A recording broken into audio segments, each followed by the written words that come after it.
ሰላም ቤተሰብ እንዴት ናችሁ? ዛሬ በመንገዴ ላይ አንድ ጀግና ወጣት በአካል ጉዳት የቀን ስራ የሚሰራ ያገኘውን ስራ ሲያከናውን ያገኘ ነው። ምርኩዝ ይባላል። ቲክቶክ ላይ ምርኩዝ በሚለው ስሙ ይታወቃል።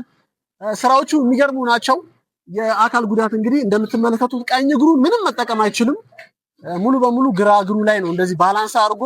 ከዚህ በተጨማሪ እንደምትመለከቱት ደግሞ እቃ ይሸከማል። ሙያም አለው የጂፕሰን ሙያና አስገርሞኝ ነው እዚህ አሁን ለእናንተም ላመጣው የወደድኩት ማለት ነው።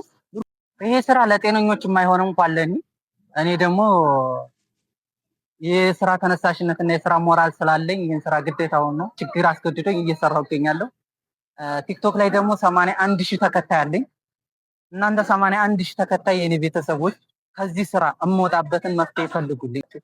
ሰፖርት የምታደርጉ ሰዎች አላችሁ፣ ሰፖርት አድርጉኝ። አሁን ላይ ስራ የለኝም እኔ አባቴ ሙት፣ የምሬን ነው የምነግራችሁ።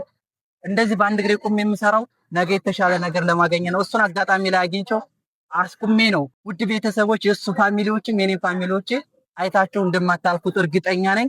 የምሰራውን ስራ ሸክም ነው። ሸክም እንግዲህ ለእኔ ለአካል ጉዳተኛ በጣም ከባድ ነው እና ሁላችሁም ሰፖርት እንድታደርጉኝ በአክብሮት ጠይቃለሁ ማለት ነው። ቤተሰብ እንግዲህ ሰፖርት አድርጉት። ምርኩዝ ይባላል ቲክቶክ ላይ። እሱን ኮንታክት የምታደርጉ ደግሞ የምትፈልጉ ስልክ ቁጥርን ንገራቸው። ስልክ ቁጥር 0967 64 68 31 ነው። በዚህ ስልክ በቃ ሰፖርት አድርጉኝ። በቃ በፈጠራቸው አምላክ በምታምኑባቸው ውድ ቤተሰብ እኔ በአንድ እግሬ ቁሜ እሱ በሁለት እግሩ ቁሞ ነው እየለመንኳቸው ያለው እና አይታችን እንደማታልፉኝ ደግሞ ተስፋ አለኝ።